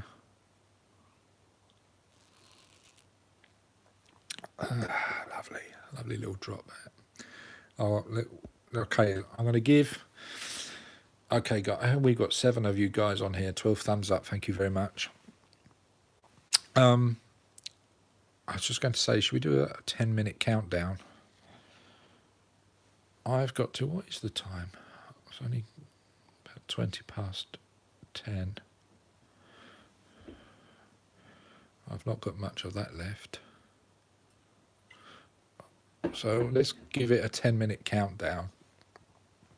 And that gives a good 2-hour session, really, on this, which I'm happy about. Are you happy? Are you happy, happy, happy? She's happy. She doesn't look like she's happy. Oh, can't do that.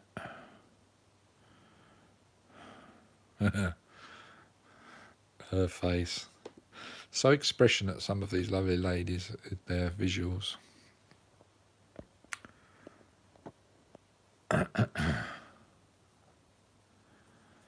No, that's right, Ron. You're quite right. That's a very big income for them. Very big income for them. And yeah, what's the saying there? Don't something, a gift horse in the mouth, something like that. Kick a gift horse in the mouth, something like that. Gift horse, whatever a gift horse is. Yeah.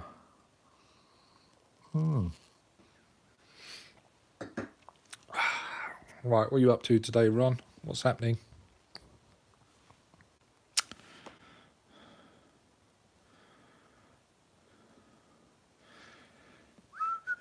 Should we have some music in the background? I don't know.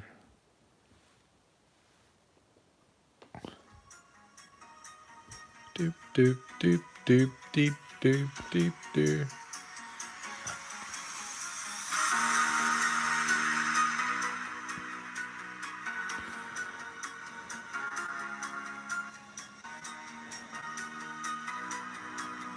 Enough of that.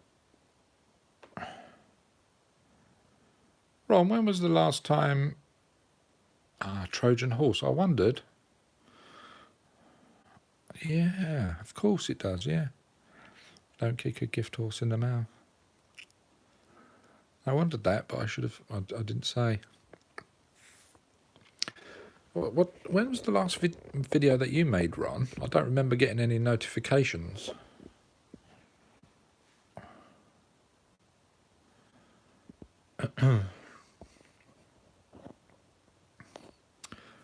What are you good with, Green Army? You're just chilling today. You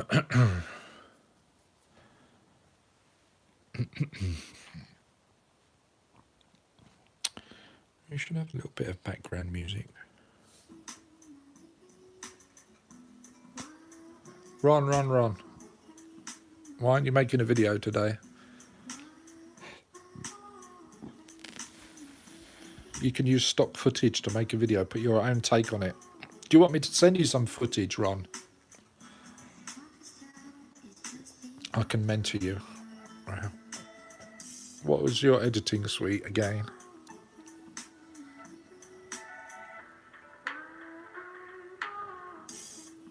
Ron, you should consider putting your videos on CocoScope. You don't need to qualify to monetize your videos. You can get tips. You can get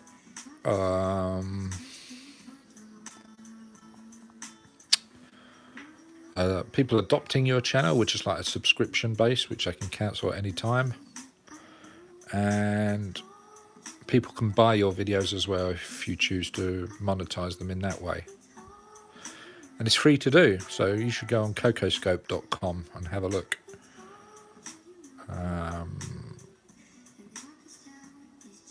I manage about half a dozen channels on there right now.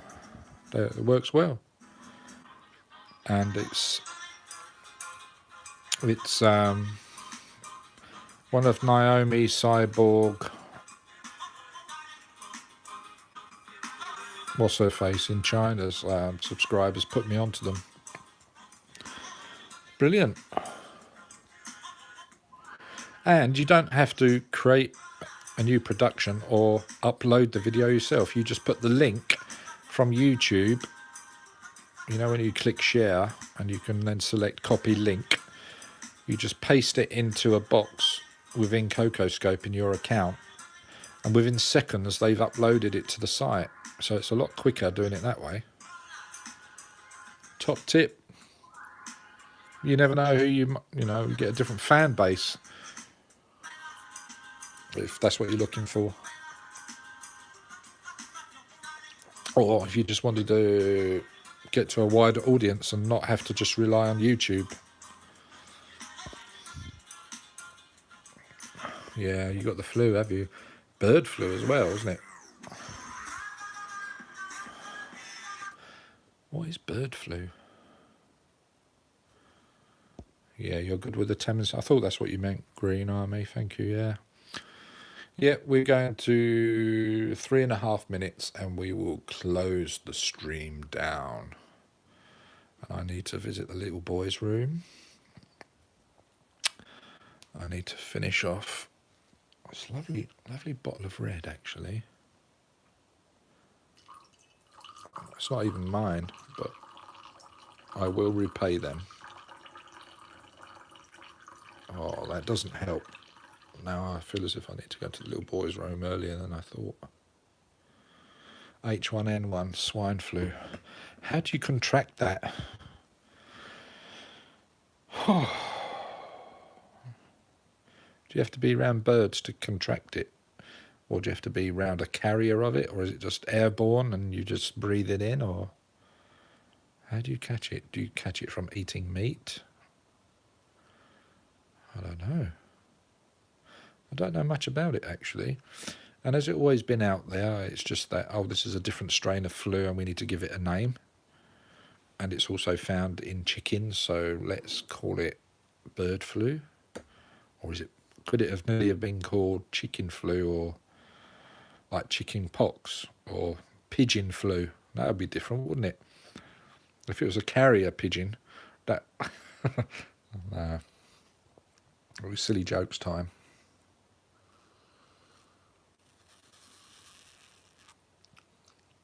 Yeah, it's like the doctor's waiting room. You go in there with one thing and come out with 2 other things, right? Yeah. Yeah, CocoScope.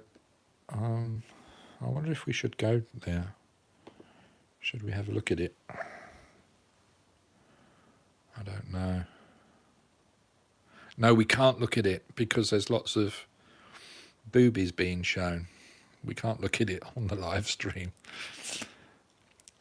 because the censorship includes only beneath the waist. Excludes everything above. Oh, it was airborne, was it? Oh, so it's a bit like Ebola. That's airborne. You don't want to get that. Yeah, so we're quite happy with that. That video has produced 85% of that. So any person in their right mind treating this channel as a business would say, Tastic, you need to create more videos like that. And then your subscriber base would blow up. Well, maybe. I've got maybe other priorities this year. But yeah, it's very easy to do. I've got lots of footage. I can apply that effect to it. And even YouTube said, the creators, the creator studio people said, oh, you should. And of course, it makes YouTube more money as well. If you've got a video that's blowing up, you should make a part 2 of it. Well, I did that with how to spot a ladyboy. It didn't actually work. That was so bizarre. That's got like, I don't know, 200,000 views or something like that. And I did a part 2, not, and I put the link in the description. I put it as a annotation at the end. I've put it as a card. People don't seem to be that bothered about part 2. You have to make it so obvious for where people should go to. You've got to almost spoon feed them. But then let's not forget the majority then of the viewers of a particular video, when it's blown up to the point where you're getting like 250,000 views for one video, it's YouTube just promoting them in the suggested videos to watch. It's not necessarily what people are looking for. So it's incidental views that's being achieved there, even though in monetary terms, monetization terms, it helps the channel. The true loyal regular subscriber is not necessarily the one that's watching those types of video for sure. But yeah, so it is interesting though. Certainly the biggest, and I believe this with a lot of the channels, until they get like hundreds of thousands of subscribers that are loyal, you are going to have YouTube doing the majority of work in getting the views for you, through them suggesting it for sure. Everybody in the line was coughing. Do you know what, Ron? When I'm on the moped stroke motorbike in Thailand, I wear a mask. You know those masks you see the odd person wearing, particularly in China, Japan, with those disposable masks that you can get from 7-Eleven for like 27 baht. Oh my gosh, when I'm wearing one of those, particularly on a moped, because you notice the difference with the amount of air that's being flown at you, it's like taking a breath of fresh air. It is certainly, you can, what's the word, is it taste or feel? You're definitely breathing the difference. I take my hat off to these countries that know that there's a bit of pollution going, whether it's smog, burning season, or whatever the reason, fog, whatever the reason is, they feel they need to wear the mask. When they do, oof, I will never take the mickey out of those that even walk around, say, London in the UK on the tube. All of that brake dust that you can smell as soon as you go into the tube station, the underground, that's airborne particulate that one is breathing in. And nobody knows how much of that one has to breathe in for it to kick off something like cancer or something in your body, even just an allergy or a sneezing fit. And wearing these throwaway masks, oh my gosh, that is a must buy every time I'm in Thailand now. And just wearing that, just through the very lightest of traffic or airborne particulate that's being thrown at you as you're riding, is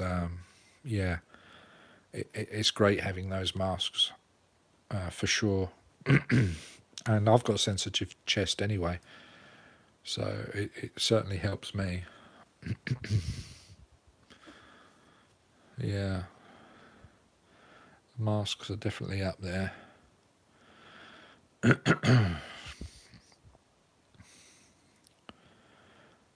Hey, look, Ron, I'm nearly up to nearly 1 million views. Let's refresh it to see what it says now. That's 900,700. Yeah, look, since we've been talking, it's gone up nearly 2,500. I should pay more attention to the analytics sometimes, maybe, and look into them more. Okay, guys, I've gone over 4 minutes schedule. Thank you so much for sticking by and popping in and joining in.